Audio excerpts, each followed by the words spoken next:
বন্ধুরা দেখো, এটা সেন্টারিং করা হয়েছে টিনের চাদরা বটে, একদম টিনের চাদরা। পাটার এখন কোনো নাই, বিমে দিয়েছে পাটা। তো সেন্টারিংটা কেমন হয়েছে তোমরা একটু জানাও। যদি কোনো কিছু খামতি থাকে তোমরা এখনই জানাও, 1-2 দিনের মধ্যে, তাইলে পরে করা যাবে। দেখো পুরা সেন্টারিংটা তোমরা দেখাই নিয়েছি, পুরা গোটা ছাদটা। এই দেখো চাঁদ, মিস্ত্রি সবাই আছে একদম। সে মিস্ত্রি বহুত একদম ভাগ্যমানের মিস্ত্রি।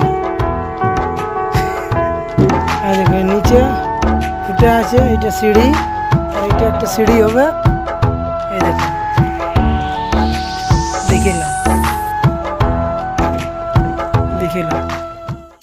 এইটা হচ্ছে